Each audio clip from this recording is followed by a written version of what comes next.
Perguntamos domingo passado se você conhecia de fato a Deus. O conhecimento de Deus tem implicações práticas para a nossa vida.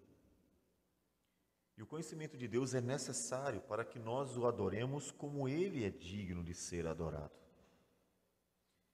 É a falta de conhecimento de Deus que faz com que pessoas transformem o culto ao Senhor num show pirotécnico, por exemplo, ou mesmo transformem o culto ao Senhor em um divã, onde pessoas sentam para terem seus egos massageados.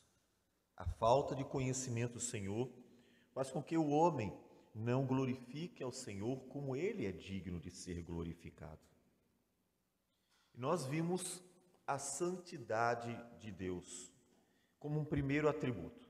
Mas, pastor, poderia ter começado por outro, é verdade, poderíamos ter começado por outros atributos, principalmente poderíamos começar com aqueles que são incomunicáveis.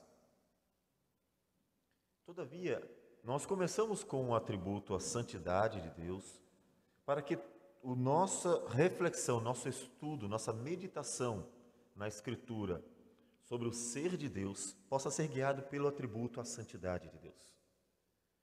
Afinal, o coração pecador do homem é enganoso e muitas vezes teólogos enveredaram por caminhos não agradáveis ao Senhor, no desejo de dar resposta para todas as coisas, mesmo quando não necessário.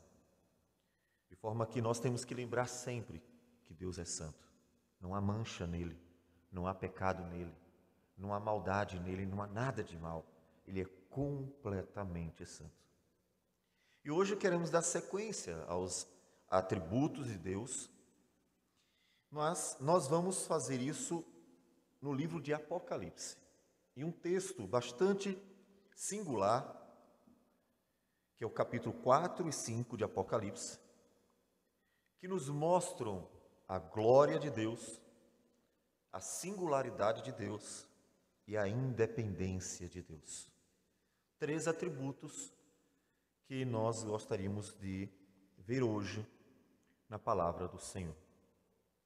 Então, abramos em Apocalipse, capítulo 4 e capítulo 5. Diz assim a palavra do Senhor. Depois destas coisas, olhei, e eis não somente uma porta aberta no céu, como também a primeira voz que ouvi, como de trombeta, ao falar comigo, dizendo: sobe para aqui e te mostrarei o que deve acontecer depois destas coisas. Imediatamente eu me achei em espírito, e eis armado no céu um trono, e no trono alguém sentado. E esse que se acha assentado é semelhante no aspecto à pedra de jaspe e de sardônio, e ao redor do trono há um arco-íris semelhante no aspecto à esmeralda. Ao redor do trono há também 24 tronos, e assentados neles 24 anciãos, vestidos de branco, em cujas cabeças estão coroas de ouro. Do trono saem relâmpagos, vozes e trovões, e diante do trono ardem 7 tochas de fogo, que são os 7 Espíritos de Deus. Há diante do trono um como que mar de vidro, semelhante ao cristal, e também no meio do trono e à volta do trono, 4 seres viventes cheios de olhos por diante e por trás. O primeiro ser vivente é semelhante ao leão, o segundo semelhante ao novilho, o terceiro tem um rosto como de homem, e o quarto ser vivente é semelhante à águia quando está voando. E os 4 seres viventes, tendo cada um deles respectivamente 6 asas, estão cheios de olhos ao redor e por dentro, não têm descanso nem de dia nem de noite, proclamando: Santo, Santo, Santo é o Senhor Deus, o Todo-Poderoso, aquele que era, que é e que há de vir. Quando esses seres viventes derem glória, honra e ações de graças ao que se encontra sentado no trono, ao que vive pelos séculos dos séculos, os 24 anciãos prostrar-se-ão diante daquele que se encontra sentado no trono, adorarão o que vive pelos séculos dos séculos, e depositarão as suas coroas diante do trono, proclamando: Tu és digno, Senhor e Deus nosso, de receber a glória, a honra e o poder, porque todas as coisas tu criaste. Sim, por causa da tua vontade vieram a existir e foram criadas. Vamos até aqui um momento. Senhor Deus amado, bendito seja o teu nome para sempre. Tu és Deus glorioso, toda terra está cheia da tua glória. Tu és Deus único, singular, só tu és quem tu és, de forma que exaltamos por quem o Senhor é e se revelou a nós. Tu és, Senhor, o único de eternidade a eternidade. Ninguém antes, jamais alguém depois. Tudo veio por meio de ti. O Senhor é a causa de todas as coisas, de forma que nós te glorificamos, porque o Senhor é o nosso Criador. E tudo isto, Senhor Deus, nos encanta, ficamos maravilhados e não temos, de fato, como explicar toda esta glória, mas podemos compreender tudo o que revelastes a nós. Então nos ajude, Senhor, a entender a tua palavra e nos ajude a aplicar a nossa vida neste relacionamento gracioso contigo, para que o nosso culto ao Senhor seja agradável, para que a nossa vida seja um culto ao Senhor. Que o Senhor receba a nossa oração, fala conosco, é o que nós te pedimos, pelo teu Espírito que fala pela tua palavra. Em nome de Jesus que nós oramos. Amém, Senhor. Amém. O capítulo 5 continuará mostrando a glória de Deus. Mas o capítulo 4, ele já dá início a essa visão gloriosa do Senhor, completamente singular. Quem é como Deus? Deus tem atributos que só Ele tem. Quando nós falamos anteriormente da santidade de Deus, este não é um atributo incomunicável. Deus é santo, mas Ele diz: sede santos como eu sou santo. Porque Ele nos fez a sua imagem e exige de nós a santidade que Ele mesmo nos comunicou. Portanto, a santidade não é um atributo incomunicável, porque graciosamente Deus nos concede esta bênção de sermos santos como Ele em Cristo Jesus. E um dia desfrutaremos disto perfeitamente. Mas há atributos em Deus que mais ninguém tem, nenhum ser. Só Ele e Ele mesmo é o Deus de glória, o Deus que não tem comparações, ninguém semelhante, ninguém igual.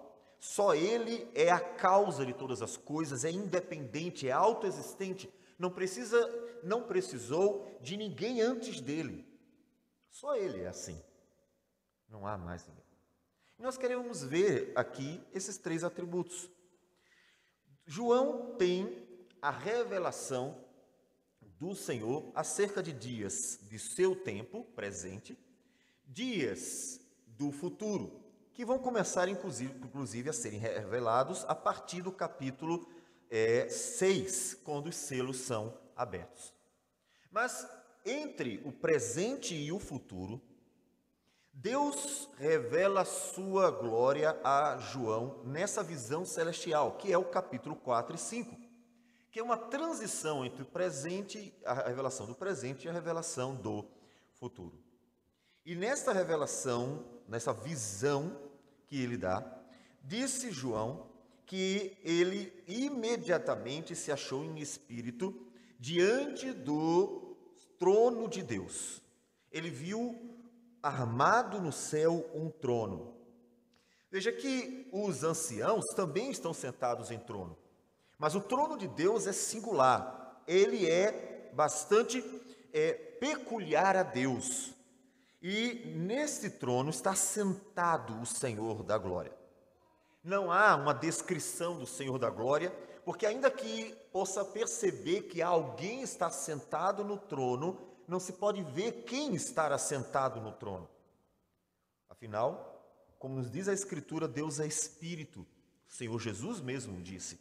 De modo que quem jamais viu a Deus? Quem viu o Senhor, nem Adão, como nós cantamos no hino, Adão, antes de pecar, viu o Senhor. Deus é Espírito. E naquele trono sentado, um trono que ele diz que é glorioso, cercado de glória. Ele diz no versículo 3, e esse que se acha sentado é semelhante no aspecto à pedra de jaspe e de sardônio, e ao redor do trono há um arco-íris semelhante no aspecto à esmeralda. Toda uma glória reveste o trono. O Deus que é esplêndido, é maravilhoso, é brilhante, é glorioso, Deus que se reveste de glória diante de todos, para ser exaltado como Ele é.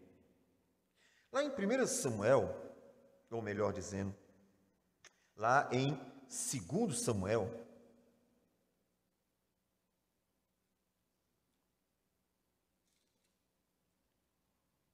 corrigindo outra vez, em 1 Reis capítulo 8, 1 Reis capítulo 8, que é o momento em que Deus se manifesta no templo, versículo 10 a 12, 1 Reis capítulo 8, versículo 10 a 12, diz o seguinte: aquele é o momento em que Salomão construiu o templo, a arca do Senhor é colocada no templo, e eles estão consagrando o templo ao Senhor.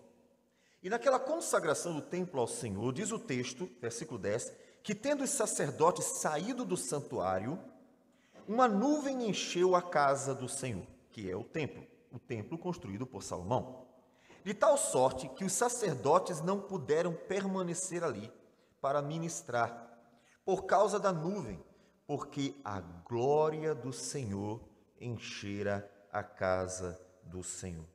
Então disse Salomão: o Senhor declarou que habitaria em trevas espessas. A glória de Deus se manifestando. O único que é digno de glória. Saber que Deus, Ele é glorioso em seu ser, Ele é glorioso. Isso faz parte de quem Ele é, de sua essência. A glória pertence a Deus. Deve nos fazer lembrar que Ele é o único glorioso, é o único digno de glória, como inclusive adoram todos os seres aqui em Apocalipse 4 e 5, e que indica para nós que jamais deveremos desejar esta glória. Ou seja, o fato de Deus ser o Deus de toda a glória faz com que nós nos prostremos perante Ele e reconheçamos que Ele é o único nisso. A glória de Deus que se manifesta em tudo o que Ele faz, porque Ele é o Deus de glória. Mas no capítulo 3 de Gênesis, nós encontramos, Gênesis capítulo 3, versículo 5, quando Satanás está tentando Eva, diz que ele chegou para ela e disse assim: porque Deus sabe que no dia em que dele comerdes, se vos abrirão os olhos, e como Deus sereis conhecedores do bem e do mal. Deus é único, Senhor de tudo, conhecedor de tudo, veremos ainda isso depois, um Deus de glória. Satanás chega para Eva e diz assim: olha, vocês serão iguais a Deus se vocês comerem isso. Ele induz Eva a desejar a glória de Deus. Ele induz Eva a desejar ser igual a Deus. Algo que nos diz Isaías que aconteceu com outro personagem. Aqui está o rei da Babilônia. E no capítulo 14 de Isaías, versículo 12, nos diz o profeta acerca deste rei: como caíste do céu, ó estrela da manhã, filho da alva, como foste lançado por terra, tu que debilitavas as nações. Tu dizias no teu coração: eu subirei ao céu, acima das estrelas de Deus, exaltarei o meu trono e no monte da congregação me assentarei, nas extremidades do norte. Subirei acima das mais altas nuvens e serei semelhante ao Altíssimo. Para João, Deus revela a sua glória. É um Deus de esplendor, é um Deus formoso, um Deus gracioso, poderoso. Ele tem glória em todos os seus atributos, em todas as suas obras. Ele é glorioso, é quem ele é. E nós nos curvamos perante ele, nos prostramos perante ele. Mas o coração pecador do homem é tentado a desejar aquilo que pertence somente a Deus. Para Eva, Satanás diz: olha, se você comer, você vai ser igual a Deus, ou seja, deseje ser igual a Deus. Em Isaías, dito sobre o rei da Babilônia, quer ou não tipificando a queda de Satanás, é dito que desejou ser igual ao Altíssimo. O homem desejando a glória de Deus. Portanto, observe que em Apocalipse nós somos conduzidos a glorificar a Deus e somente a Deus por quem Ele é. Veja que em todo o capítulo 4, e vamos dar sequência no 5, só Deus é glorificado, só Deus é exaltado, mais ninguém. Ninguém. A quem é dito: tu és digno, Senhor e Deus nosso, de receber a glória, a honra e o poder, porque todas as coisas tu criaste. Sim, por causa da tua vontade vieram a existir, foram criados. A quem é dito isso? Somente a Deus. O único que é exaltado em Apocalipse 4 e 5 é o Senhor da glória. Observe que nele estão 24 anciãos vestidos de branco, portanto, puros. Temos os 4 seres viventes, que também devemos atribuir pureza. Temos toda uma série de seres angelicais, que igualmente são puros, porque quem poderia comparecer na presença de Deus se não fosse puro? E mesmo assim, com toda a pureza que Deus concedeu a cada um desses seres, que estão diante dele, da glória, do esplendor, da majestade do Criador, somente Deus é exaltado, é glorificado, é engrandecido, somente Deus recebe glória, honra e poder, mais ninguém. Porque a glória é um atributo só e somente só de Deus. Só Ele é glorioso, só Ele é o Deus de toda a glória. Só Ele é o Deus da glória. Mais ninguém.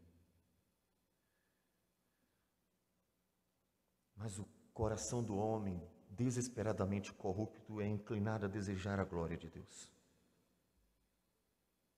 E ainda que faça parte de nossa natureza o fazer aquilo que é bom, a partir inclusive da criatividade, não nos foi dada a permissão de nos gloriarmos, porque só Deus é digno de toda a glória. A estrela da alva caiu, queria ser semelhante ao Altíssimo, queria a glória de Deus. E você? Observe que o coração do homem é demasiadamente vaidoso, ele quer glória. Estamos vivendo um período em que as pessoas querem glória. Nós estamos vendo uma Babel que, ainda que seja útil para a proclamação do Evangelho, se transformou num instrumento para a exaltação de cada indivíduo, que são as inúmeras redes sociais. Uma verdadeira Babel em que as pessoas engrandecem o próprio nome, expondo-os para que todos se curvem perante elas. De forma que às vezes ficamos até na dúvida se é o Evangelho quem está sendo proclamado, ou se é apenas o nome e o orgulho daquele que ali se expõe. A glória pertence ao Senhor. Veja que nenhum dos seres viventes, nenhum dos anjos, nenhum dos anciãos glorificaram a outro, a não ser o próprio Deus. Nenhum. Porque uma vez que Deus é o único digno de glória, e só Ele deve ser adorado e glorificado assim. Por isso, todo desvio da glória a homens, a coisas, até seres angelicais, que é a idolatria, todo desvio é uma usurpação da glória que pertence a Deus. Como Deus disse: a minha glória eu não darei a outrem. Só Ele é digno. E não precisamos. Não precisamos da nossa vaidade, da glória que tanto ansiamos receber da parte dos homens, porque somente Deus é glorioso. É uma usurpação que não condiz com a realidade, inclusive. Não temos glória nenhuma, a ponto da Escritura nos dizer, como nos diz também Paulo, lembrando os profetas, aquele que se glorie, glorie-se no Senhor. Se alguma glória desejamos ou devamos desejar, é a glória de Deus. Ou seja, é nos gloriar nele e não desejar ter a glória dele. Não usurpar a glória dele, mas nos gloriar no fato de conhecê-lo, ou seja, nos alegrarmos no fato de pertencermos a ele, nos alegrarmos no fato de poder adorá-lo, no fato de poder estar na presença dele. A nossa glória é sermos abençoados por ele, mas jamais usurpar aquilo que pertence somente a ele. Só Deus é glorificado aqui. Podemos ver isso como nós falamos ainda no capítulo 5, que diz assim: vi na mão direita daquele que estava sentado no trono um livro escrito por dentro e por fora, de todo selado com 7 selos. Vi também um anjo forte que proclamava em grande voz: quem é digno de abrir o livro e de lhe desatar os selos? Ora, nem no céu, nem sobre a terra, nem debaixo da terra, ninguém podia abrir o livro, nem mesmo olhar para ele. E eu chorava muito, porque ninguém foi achado digno de abrir o livro, nem mesmo de olhar para ele. Todavia um dos anciãos me disse: não chores, eis que o leão da tribo de Judá, a raiz de Davi, venceu para abrir o livro e os seus 7 selos. Então vi no meio do trono e dos 4 seres viventes, e entre os anciãos de pé, um cordeiro, como tendo sido morto. Ele tinha 7 chifres, bem como 7 olhos, que são os 7 Espíritos de Deus enviados por toda a terra. E veio, pois, e tomou o livro da mão direita daquele que estava sentado no trono. E quando tomou o livro, os 4 seres viventes e 24 anciãos prostraram-se diante do cordeiro, tendo cada um deles uma harpa e taças de ouro cheias de incenso, que são as orações dos santos, e entoavam um novo cântico, dizendo: digno és de tomar o livro e de abrir-lhe os selos, porque foste morto e com o teu sangue compraste para Deus os que procedem de toda a tribo, língua, povo e nação. E para o nosso Deus os constituíste reinos e sacerdotes, e reinarão sobre a terra. Vi e ouvi uma voz de muitos anjos ao redor do trono, dos seres viventes e dos anciãos, cujo número era de milhões e milhares de milhares, proclamando em grande voz: digno é o cordeiro que foi morto de receber o poder, e riqueza, e sabedoria, e força, e honra, e glória, e louvor. Então ouvi que toda criatura que há no céu e sobre a terra, debaixo da terra e sobre o mar, e tudo que neles há, estava dizendo: àquele que está sentado no trono e ao cordeiro, seja o louvor, e a honra, e a glória, e o domínio pelos séculos dos séculos. E os 4 seres viventes respondiam: amém. Também os anciãos prostraram-se e adoraram. Observe que no capítulo 5 parece um novo personagem, o cordeiro, como tendo sido morto. E este cordeiro, como tendo sido morto, ele também é revestido de glória. Ele é adorado e glorificado como Deus, porque partilha da essência divina. Nós vemos isso também, capítulo 1 de Apocalipse, quando a visão é dada a João logo de início. Quando o Senhor fala com ele, versículo de número 12, diz que ele se voltou: voltei-me para ver quem falava comigo, e voltado vi 7 candeeiros de ouro, e no meio do candeeiro um semelhante ao Filho do Homem. E veja a descrição da visão: com vestes talares e cingido à altura do peito com uma cinta de ouro. A sua cabeça e cabelos eram brancos como alva lã, como neve os olhos como chama de fogo. Os pés semelhantes ao bronze polido, como que refinado numa fornalha. A voz como voz de muitas águas. Tinha na mão direita 7 estrelas, e da sua boca saía-lhe uma afiada espada de 2 gumes. O seu rosto brilhava como o sol na sua força. A glória de Deus aqui em Cristo Jesus. Há uma distinção que a gente deve perceber, e é importante, é que na visão do trono de Deus não aparece a descrição de um homem. Vocês percebem? Não é uma descrição de um homem, cabeça, mãos, pés e assim as partes de um corpo humano. Já na descrição sobre a glória de Cristo é um homem. É um homem que tem cabeça e cabelos eram brancos como a lã, olhos como chama de fogo, pés semelhantes ao bronze, e na sua boca saía aqui uma espada de 2 gumes, um homem. Porque ele encarnou, se fez um de nós e nos representa eternamente, mas mantém a sua glória. Glorificado por quem ele é, o eterno Deus homem, aquele que é revestido de glória e que nos representa diante do Pai como um verdadeiro homem que morreu e ressuscitou para nos salvar. Então, no capítulo 5, agora os dois são glorificados, sendo eles um único Deus.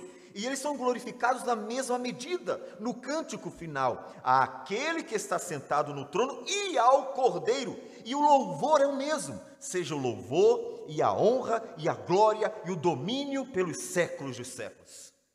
Só Deus é digno de toda a glória, só Deus é digno de todo louvor. Então os homens não devem desejar o louvor dos outros. Não deveríamos, em hipótese alguma, nem louvá-los, nem desejar deles o louvor. Porque a glória pertence ao Senhor e só ao Senhor. Vivemos um período de profunda idolatria humana. O homem idolatrando o homem. Quer por coisas banais, que são os ídolos, cantores, atores e outros mais, que aparecem com suas muitas baboseiras, como youtubers que ficaram famosos por falarem asneiras no dia a dia, quer por serem pessoas que procuram apresentar, inclusive, coisas boas, mas que terminaram atraindo para si a glória e desviando o olhar das pessoas que deveriam estar em Cristo, passaram a estar neles, de tal modo e cegamente, que já não importa o que eles dizem, apenas que eles digam alguma coisa. Isso se chama idolatria, mas muitos não perceberam ainda. A glória pertence ao Senhor, é um atributo exclusivo de Deus, mais ninguém. Só Ele é digno de glória, e nenhum outro é glorificado nesses 2 capítulos da visão celestial. Você tem dúvida a quem e como devemos adorar a Deus? Eis a visão celestial de um grande culto ao Senhor, como dissemos em outros momentos, onde nós encontramos os cânticos, as orações e a própria palavra de Deus, que está na mão direita daquele que está sentado no trono. Todos os elementos do culto presente nesses 2 capítulos. E o único que é adorado é Deus, mais ninguém. Por mais puros que sejam os que estão ali presentes, purificados pelo próprio Deus e o seu Filho, o Cordeiro que, tendo sido morto, ressuscitou, só Ele é glorificado, só Ele, e mais ninguém. Nisso, inclusive, apresentamos o segundo atributo, a singularidade. Só Deus é assim, mais ninguém. Mas ninguém é como Ele é. Como Ele disse em Êxodo 3,14, eu sou o que eu sou. Ele é o único que é quem Ele é. Como diz o versículo 8, és o Senhor Deus, o Todo-Poderoso, aquele que era, que é e que há de vir. E observe que todas as descrições acerca de Deus, ou tudo aquilo que é atribuído a Deus, é exclusivo do próprio Deus. Há muitas pessoas iguais a nós. É claro que somos diferentes também, somos diferentes em muitas questões, mas também somos semelhantes. E na criação, há semelhança em muitas coisas, mas Deus é único. Não há ninguém como Ele. E é interessante que quando nós chegamos ao Cordeiro, Ele compartilha de mesmo atributo. A singularidade de Deus em todo o seu ser também comunicada ao Filho. E veja que coisa interessante. Quem, versículo 2 do capítulo 5 de Apocalipse, quem é digno de abrir o livro e de lhe desatar os selos? Tem alguém? Por isso que nós, inclusive, cortamos um hino em que o refrão é: dentre os milhares, o escolhido para mim. Jesus não é um dentre os milhares. Jamais seria. Jesus é único, é exclusivo. Se fez homem para morrer por nós, mas ele é único. Quem é digno? Quem? Alguém semelhante. E então se procura em todos os lugares alguém que seja digno como ele. E não há ninguém. Não há anjo, nem mesmo os seres viventes, nenhum dos 24 anciãos, ninguém. Ninguém diante do trono de Deus, de todos aqueles que estão ali para adorar o Senhor, é considerado digno. Só o Cordeiro, como tendo sido morto, ou seja, que ressuscitou. Ele é único. Portanto, não temos como compará-lo a ninguém. Observe que isso mostra para nós a dificuldade que temos de tratar analogias acerca de Deus. Sempre serão muito rudimentares. Toda nossa tentativa de trazer analogias para explicar o ser de Deus serão rudimentares, porque Ele é singular, Ele é único. Uma vez que Ele é único, não há nada para comparar com Ele. Eu não posso compará-lo com mais ninguém, com coisa alguma. E todas as vezes que a Escritura nos fala de Deus por analogia, usando figuras humanas, o antropomorfismo, a antropopatia, que são a forma e sentimento de homens, Deus com sua mão poderosa, seu braço forte, e assim uma série de outras expressões que falam de Deus como que tendo um corpo igual a nós e agindo como nós, são analogias que nos mostra a graça divina de ir até nós para se revelar a nós, a fim de compreendermos suas obras. Mas Ele é único, Ele é singular, não há ninguém igual a Ele. Não há ninguém igual a Ele em glória, em tempo, em infinitude, não há ninguém igual a Ele em todos os seus atributos incomunicáveis. Não há como assemelhar a Deus, nenhum mais santo, mais privilegiado dos anjos do Senhor, digamos assim. Ninguém. Ninguém é igual a Ele. Um Deus único. Isso nos mostra que Deus sempre esteve sozinho, digamos assim. Não gosto muito do termo, como alguns usam, a solidão de Deus. Parece um termo negativo, né? E a ideia de Deus ser singular não é uma coisa ruim. E solidão para a gente sempre soa de uma forma muito negativa, como se fosse uma coisa ruim. Por isso, não gosto muito do termo, referindo-se a Deus. É um atributo de Deus. Mas quando Gênesis diz assim: no princípio, criou Deus os céus e a terra, isso já mostra que só existia Ele. É o Deus que solitariamente existiu eternamente. O Deus singular. Nunca houve alguém junto a Ele. É Ele e Ele mesmo. Isso mostra para nós algumas implicações, é que Deus não precisa de você. Ele é singular, Ele é quem Ele é e não precisa de ninguém. Que entra no terceiro atributo que queremos ver, a independência de Deus. Deus não só é único, mas independe. Ele não precisa de ninguém, Ele autoexiste. Ele não precisa de nós. E nós estamos vivendo dias de um evangelicalismo tão rudimentar, tão humanizado, que as pessoas estão tratando Deus como alguém que está pedindo para que elas o adorem, Como se Deus dissesse assim: venha me adorar, porque eu amo tanto você, você vai magoar o meu coração se você não vier me adorar. Como se Deus precisasse de nós em alguma medida. Me diga qual a medida? O Deus que é glorioso eternamente, que é singular, ninguém pode ser comparado a Ele.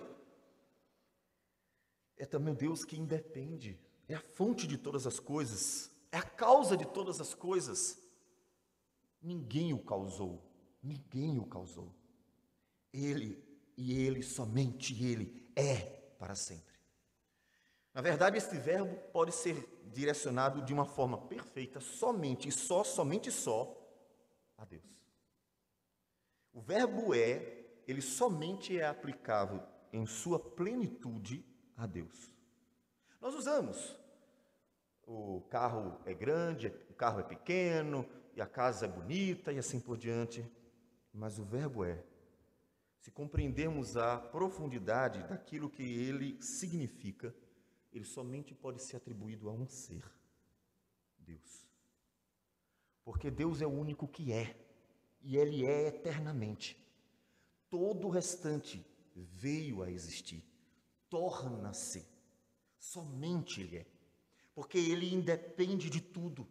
Ele não precisa de você para que você ache que possa barganhar com Deus. Se o Senhor me ajudar, me abençoar aqui, então eu vou lá e vou dar ao Senhor alguma coisa. Se o Senhor me der isso, eu te dou aquilo. Como é tão comum homens pecadores e medíocres fazerem isso na própria Escritura, mostrando a sua ignorância acerca de quem é Deus, de que Deus precisa. Deus, em certo momento, diz assim: eu não preciso do sacrifício de vocês, por acaso eu como carne de animais?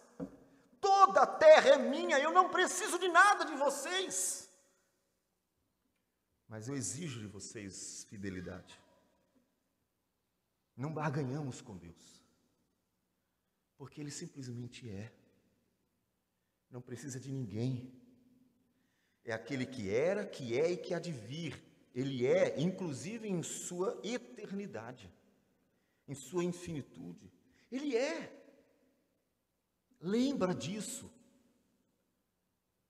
Quando você no dia a dia pensar por algum momento que Deus possa estar querendo ou precisando de você. Não. Como diz uma frasezinha popular, sem você, Deus é Deus. Mas você, sem Deus, é o quê? É uma frasezinha popular, comum, inclusive encontrada até em caixinhas de chá. Mas é uma verdade. É o único que é Ele. Deus é Deus. Deus é Deus. É você que deveria se humilhar diante dEle, para que Ele deixasse você estar na presença dEle. Como súditos de um rei, que faziam de tudo para comparecer perante o rei e encontrar o favor. Eles iam encontrar uma série de obstáculos, que eram os seguranças, os oficiais, os conselheiros do rei, que iam fazendo obstáculo para que não fosse qualquer um que entrasse na presença do rei, mas uma pessoa que conhecesse o valor de estar na presença do rei e os benefícios de estar na presença do rei, faria de tudo para conseguir alcançar esta presença. É isso que você deveria fazer, se humilhar diante de Deus para dizer: Senhor, me deixe estar no culto. Veja que coisa interessante, as pessoas se negam a adorar a Deus por qualquer coisa, quer por um mau tempo, quer por uma má vontade, quer por outros propósitos, elas se negam a adorar a Deus por qualquer coisa, como se Deus precisasse delas e elas pudessem escolher o que fazer. Elas deveriam implorar, suplicar: Deus, por favor, me deixe adorar o Senhor na beleza da tua santidade, por meio de Cristo Jesus, o justo e justificador, que nos adentra ao santo dos santos pelo seu sangue. Mas a falta de conhecimento de Deus leva o homem a tal ignorância que despreza o próprio Rei da Glória, que não depende e não precisa de ninguém, nem para existir, nem para ser eternamente. Nós deveríamos nos humilhar diante dele, para desfrutarmos dele, da bênção da presença dele. Nós deveríamos. Mas os homens não percebem diante de quem estão. E então arrogam tantas vezes um desprezo contra o Senhor da glória. Ele independe. Versículo 11 do capítulo 4, eles louvam o Senhor outra vez, dizendo assim: Tu és digno, Senhor e Deus nosso, de receber a glória, a honra e o poder, porque todas as coisas Tu criaste. Sim, por causa da Tua vontade vieram a existir e foram criadas todas. E isso nos leva, como nós já lemos em Gênesis 1, só Ele existia na eternidade. Só Ele independe. Os anjos dependem de Deus, Satanás depende de Deus, demônios dependem de Deus, homens dependem de Deus, seres animados dependem de Deus e inanimados dependem de Deus.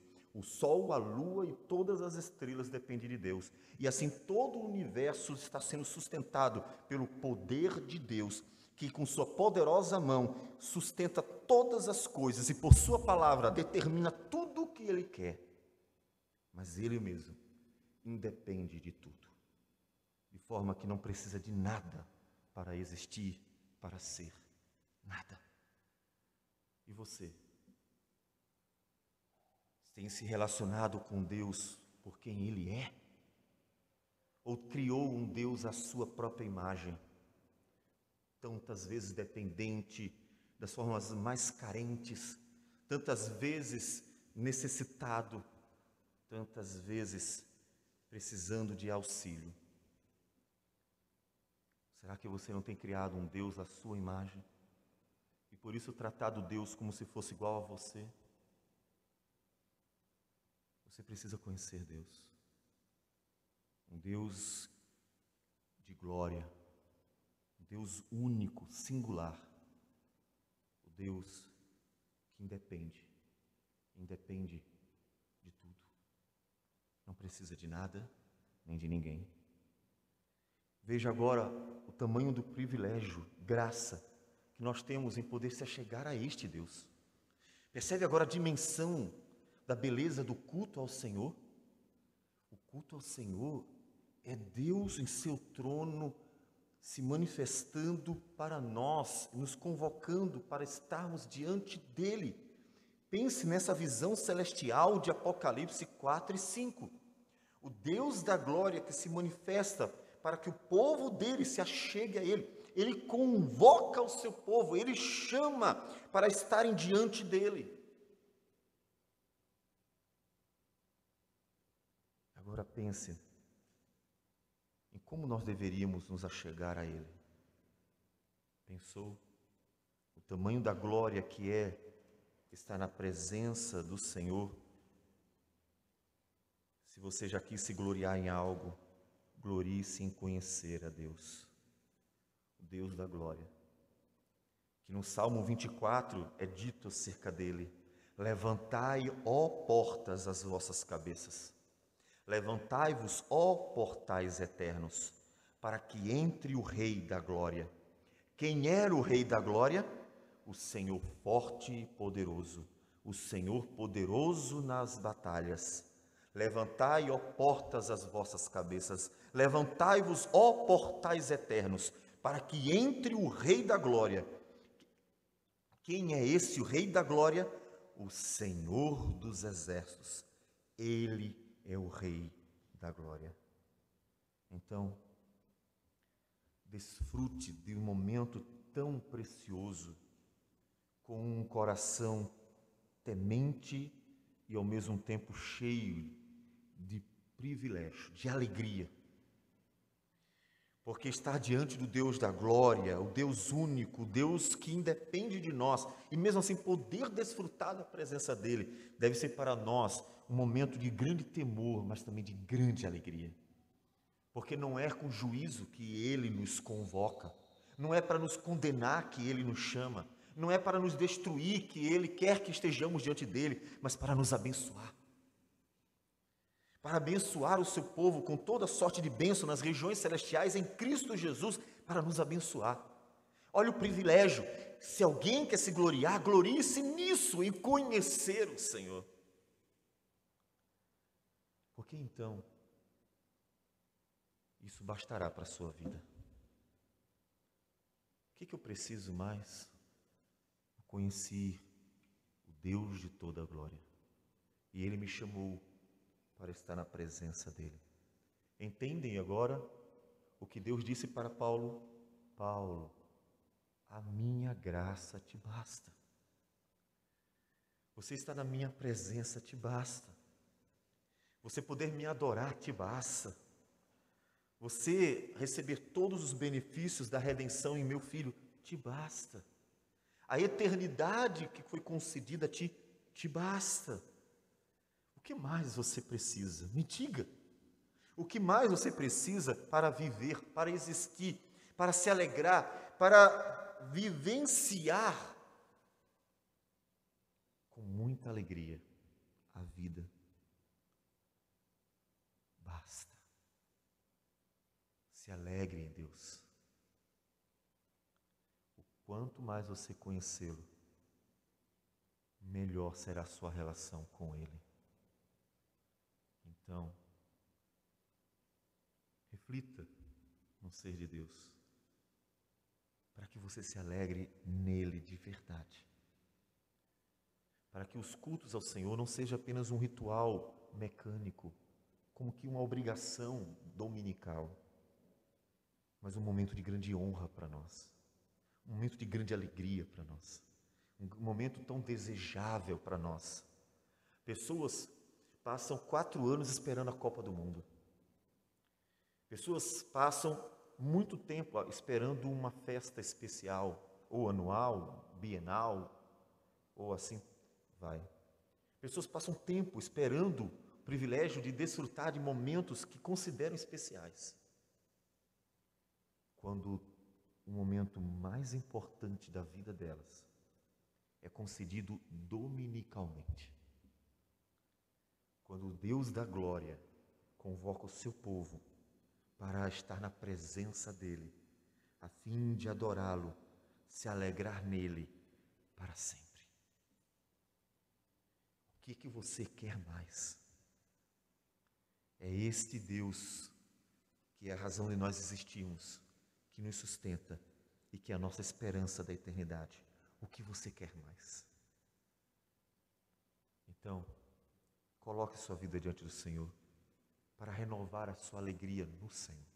Ó Deus, não tenho percebido a dimensão da glória, da alegria, do prazer, do privilégio, da honra que é conhecer a Ti, pertencer a Ti, adorar a Ti. Tanto que tantas vezes desprezamos isto. Ajude-me, Senhor, a perceber a profundidade disso. Nos gloriamos com coisas tão banais, desprezando aquele que é o único digno de toda a glória. Então, clame ao Senhor, para que você compreenda a profundidade, a dimensão do que é ter o privilégio de conhecer, pertencer e poder estar na presença deste Deus. Porque você consegue ver, você consegue sentir, você consegue perceber em todos esses 2 capítulos, neste culto ao Senhor, que Ele está revestido de glória. Que todos aqui se consideram privilegiados.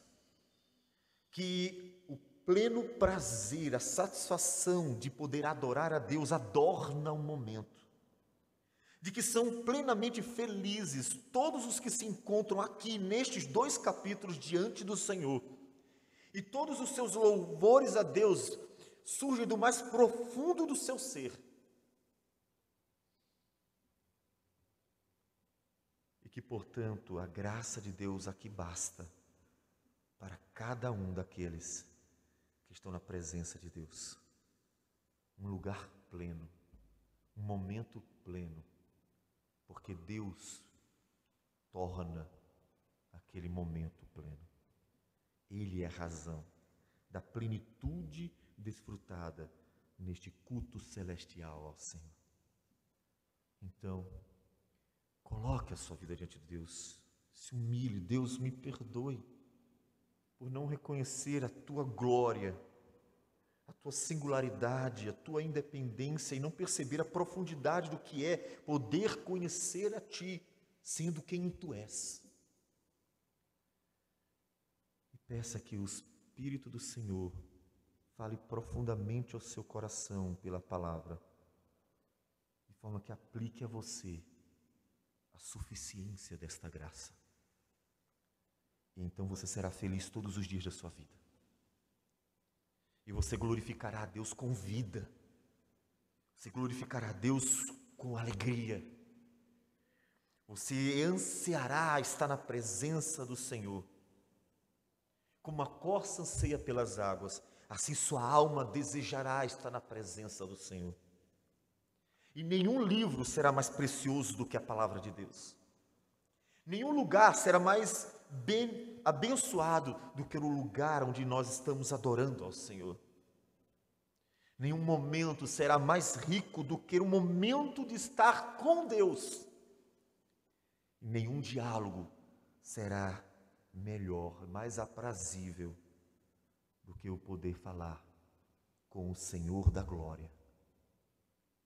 Porque Ele será todo o prazer da sua vida, a plenitude da felicidade que encontramos naqueles que estão na presença do Senhor, adorando pelos séculos dos séculos. Então clame ao Senhor, para que você seja feliz nele, porque realmente Ele é a razão da felicidade.